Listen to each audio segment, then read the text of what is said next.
ফুল miss করবে campus, ফুল miss করবে না ক্যাম্পাসকে অবশ্যই, এবং কিছু ফুলের জন্য আসছে আজকে। প্রিয় দর্শক, কি অবস্থা? আমি ফুল ভাই বাফের হোটেল খাই। জীবনের প্রথমবারের মতন বাফের হোটেলের ইন্ট্রো দিতে পারে আলহামদুলিল্লাহ খুবই খুশি লাগতেছে। এই যে আমার কাল্লু আর কাল্লুর আমি এনই থুই, যদিও অভিশপ্ত চোরার ঘরের চোরা এর আগের টাইম তৈরি ছিল, তখন অবশ্য আশেপাশে দেয়াল গেট গুট কিছুই আসিল না। হেললে ঘর বাফের গেল্লা সম্পত্তি ভাইবা লয়ে গেছে। যাক, বাদ দেই সেই কথা। অলরেডি 1.5-2 লাখ অভিশাপ দিয়ে লাইছি। এই যে এটা হইলো আমার দুলা ভাইয়ের বুদবুদি হুন্ডা। এটা এবারের ভিতরে বুদবুদ করতে ঢুকে বুদবুদ করতে বাইরে হয়। ওখানে আমনে করে মাশাআল্লাহ একটা সুন্দর জিনিস দেখামু। আমার বাড়ির ঢুকুন বাইরনের সময় এটা একটা অভ্যাস হয়ে গেছে। আর এই অভ্যাসটা হইলো বাড়ির সামনে ছোট্ট সাজানো বাগান। মাশাআল্লাহ, ফুল ভাইয়ের বাইত ফুল থাকতো না এটা তো হইতোই না। আপনারা জানেন আমার ফুল খুবই পছন্দ। এর লেগে আমি কয়দিন পরেই এনে হেন গিয়া 2-1টা গাছ না হিলডে এনে বুন্য থুয়ে দিই। আমার মায় বারবার কয়, তুই যেন এত্তাড়ি গাছ বুন্য থুয়ে দিতেছ, এত্তাড়ি এক লগে হইবনি। আমার কত হইলে হইব, না হইলে নাই। বুনতো মন চাইছে বুন্য থুয়ে দিচ্ছি। যাওগা, কথা বাড়ায় লাভ নাই। যেন যাইতেছিলাম হেনকার কথা কই। আজকে হইলো অঙ্গ বিশ্ববিদ্যালয়ের 261 ব্যাচের ওরিয়েন্টেশন প্রোগ্রাম। আর আপনারা ভালো করেই জানেন মেঘ বৃষ্টি তুফান যাই হইব, এই ওরিয়েন্টেশন প্রোগ্রাম আমি মিস দিতাম না। হেরুফরে এটা আমার বিশ্ববিদ্যালয় জীবনের সর্বশেষ ওরিয়েন্টেশন প্রোগ্রামের ব্লগ। আমি আমার ব্যাচ 222 থেকে এই পর্যন্ত কোন ওরিয়েন্টেশন প্রোগ্রামের ভিডিও মিস দেই নাই, কারণ আমি চাইছি আমার ব্যাচ থেকে শুরু কইরা আমার লাস্ট সেমিস্টার পর্যন্ত যেই ব্যাচগুলি থাকবো, ওই 8টা ব্যাচের ওরিয়েন্টেশন প্রোগ্রামের ভিডিওর পরে আমি আর ক্যাম্পাসে কোনোদিন ওরিয়েন্টেশন প্রোগ্রামের ভিডিও বানাইতাম না। তো আজকে এই 8 নম্বর ব্যাচের প্রোগ্রাম, এর লেগেই হাতির জিলদা দৌড়াই বেড়াইতাছি। যাই গিয়া দেখি কি খবর। আমি আবার এখন একটা নতুন রাস্তা পাইছি। হাতির জিলদা গিয়া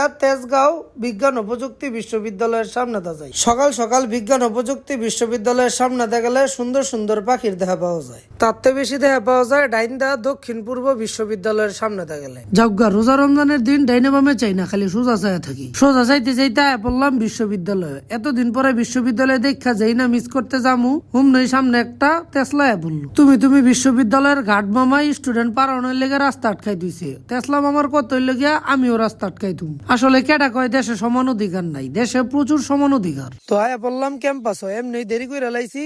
আমার বিয়েতে বন্ধু সৈয়দ ওয়াসিফ কাইসারে কোন সময় ফোনের উপরে ফোন দিতেছে। ক্যাম্পাস হয়ে দেখলাম ক্যাম্পাসটা সুন্দর করে সাজাইছে। মনে পড়ে গেল যেদিন আমি ক্যাম্পাসে ছোট ভাই হিসেবে ঢুকছিলাম, সেদিনও ক্যাম্পাসটা এত সুন্দর করে সাজাইছিল। পার্কিং এ ঢুকতেই দেখা হয়ে গেল বন্ধু টপার সোহাগ্যার লগে।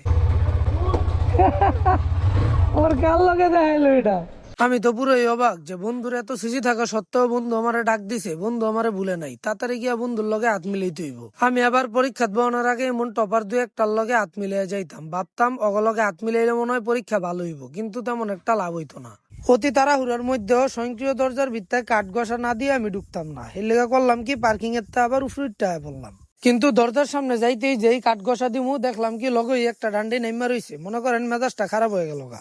কারণ আমরা হইলাম বাঙালি, যেন নিয়ম আগের তুই ভাঙ্গা, হেন আবার কি এর নিয়ম মানুন, সোজা ঢুক খেলাম গা।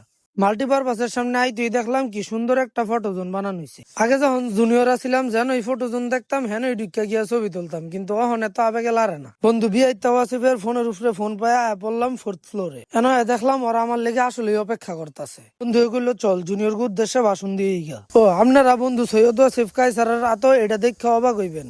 আসলে এটা হইলো বন্ধুর 45 ফল। খেলে গোলকিপার আকবর আয়া পৈতামি গিরা গেছে স্ট্রাইকার হইতো, পরে লাগিয়া এই অবস্থা। যাই হোক, বন্ধুর লেগে সবাই দোয়া করবেন, কারণ বন্ধু আগের থেকে অনেকটা স্টেবল। জুনিয়র ক্লাস আইতে ছোটবেলার কথা মনে পড়ে গেল। যখন আমরা ছোট ছিলাম আমরা এমনি বই রইছিলাম, আর বড় ভাইয়েরা ভাষণ দিছিল। অনেকের বিরক্ত লাগতে পারে, কিন্তু কিচ্ছু করার নাই, আমরা ওখানে একই কাম করবো। কারণ আজকে যেমন তুম করে বাসন্দা বিরক্ত করে লাইছি, সেমন একদিন তোমরাও তোমাকে জুনিয়র কে বাসন্দা বিরক্ত করে লাইবা। এটা হইল গিয়া দুনিয়ার নিয়ম। এক সেকশন বিরক্ত করে এরপরে আরেক সেকশনে গেলাম বিরক্ত করতে।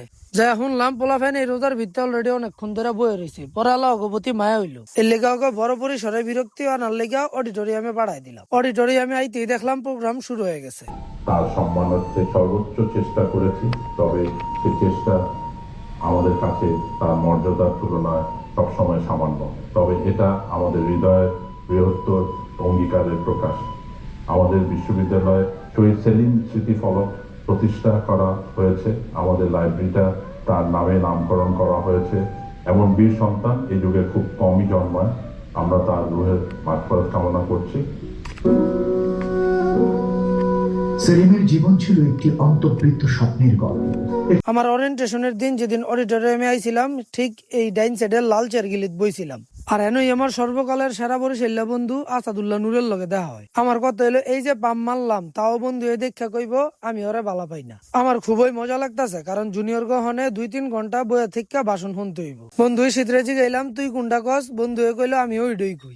Of Apparel Merchandising and Management at the BGME University of Fashion and Technology. It's truly a pleasure to stand here today and welcome you to the inner family. এরপরে শুরু হয়ে গেল ক্লাবের প্রেসিডেন্ট কো ভাষণ। প্রথমেই ভাষণ দেয় বিএফটি অ্যাপারেল ক্লাবের প্রেসিডেন্ট। এরপরেই ভাষণ দিতে এরপরে বিএফটি মার্চেন্ডাইজিং ক্লাবের প্রেসিডেন্ট আমার বন্ধু সৈয়দ ওয়াসিফ কায়সার। এরপরে একে একে শুরু হয় গণ্যমান্য ব্যক্তিবর্গের বক্তব্য। সবশেষে লিও ক্লাবের পক্ষ থেকে জুনিয়রকে উদ্দেশ্যে একটা দুর্দান্ত উপহার দেওয়া হয়। এত সুন্দর একটা কোরআন শরীফ আমার উপহার দেওয়া হয়েছিল যেটা বাড়িতে লয়ে গেছি, পরে আমার মায় অনেক খুশি হয়েছে।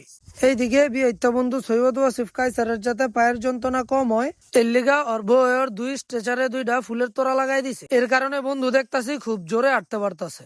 ও শিট, কইতে কইয়া পড়লাম। এতদিন পরে বড় ভাইয়েরা পায়ে ছোট ভাইয়ে আবেগে আপ্লুত হয়ে গেছে। তো যাই হোক, প্রোগ্রাম শেষে আমরা আমগো আরেকটা প্রোগ্রামে আয় পড়লাম। বিএমসি ক্লাবের প্রতিবারই রোজার মাসে একটা ইফতার প্রোগ্রামের আয়োজন করা হয়, যেখানে ডিপার্টমেন্টের ফ্যাকাল্টিরাও উপস্থিত থাকে। তো কথা বাড়ায় লাভ নাই, ইফতারের সময় হয়ে গেছে। আজকের মতন এনই বিদায় লইলাম। আমনেগো হগলতের লগে দেখা হইব নেক্সট আবার একটা ইন্টারেস্টিং ভিডিও।